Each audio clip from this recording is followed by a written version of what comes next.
You're tuning into Black and White Sports on YouTube. The no-holds-barred truth on sports. The main event starts now. All right, Black and White Sports supporters, we're going to talk about the Jacksonville Jaguars and Cincinnati Bengals game last night. More specifically, we're going to talk a little bit about Jake Browning. And, of course, Trevor Lawrence. There's been a little update on his injury. Adam Schefter put it out there. We'll take a look at that. But the Bengals pulled off a big one last night on Monday Night Football. Guys, don't look now, but the Bengals are alive in the playoff chase. They are.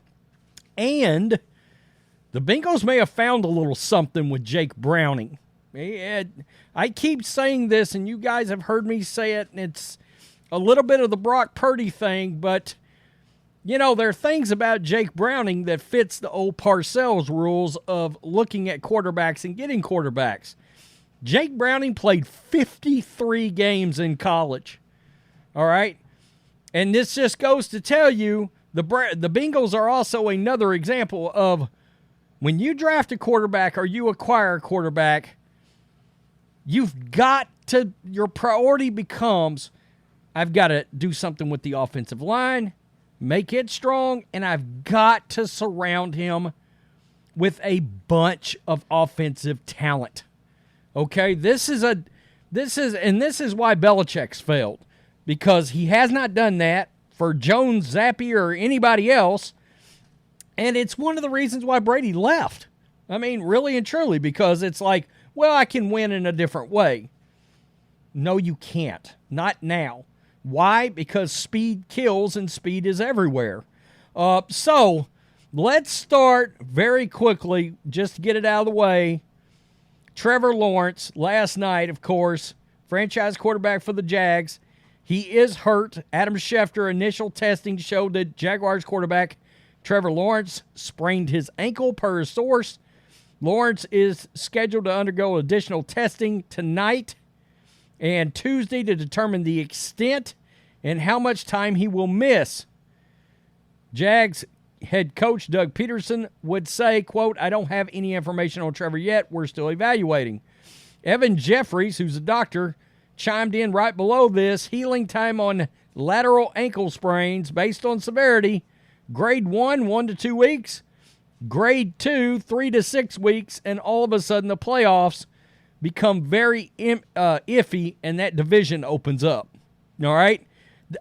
A sneaky good division opens up.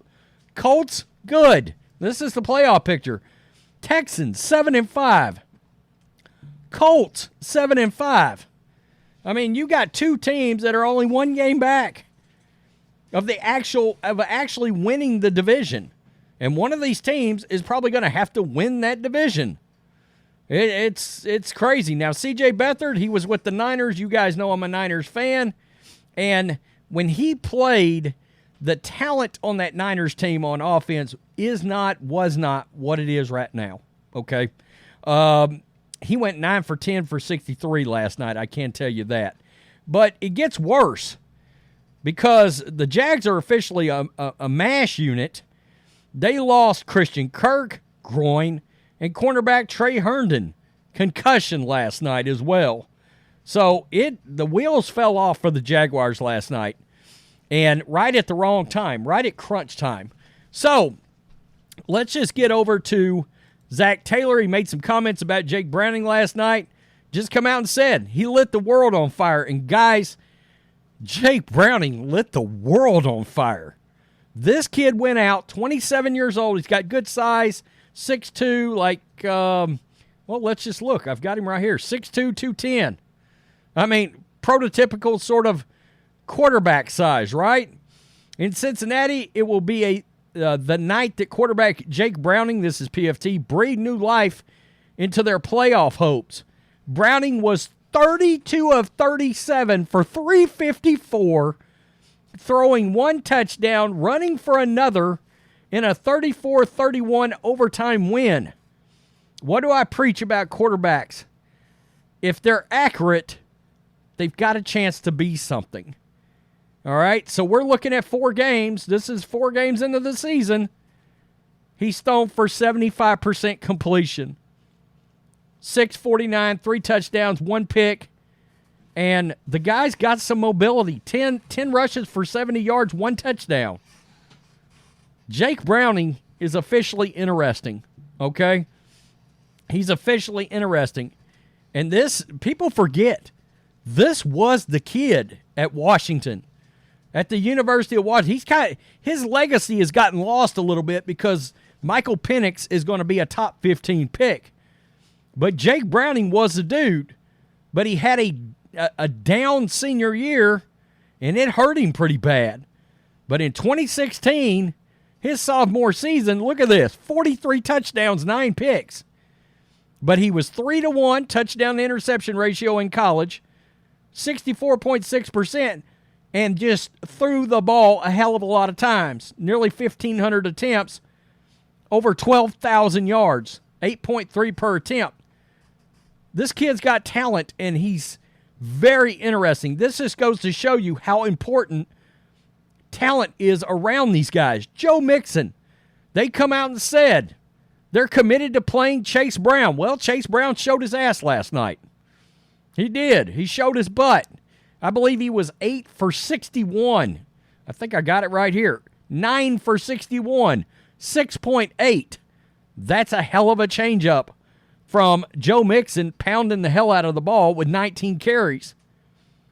I mean, that's something to think about. And if this does not tell you how important weapons are, 11 for 149, Jamar Chase. Mixon, 6 for 49, 8.2. Tyler Boyd, T. Higgins. I mean, hindsight being 2020, the Patriots almost traded for T. Higgins, and they didn't want to pay the price. This is their depth chart. Joe Mixon, Jamar Chase, T. Higgins, Tyler Boyd. Good God. And this Chase Brown kid that's fixing to start getting playing time.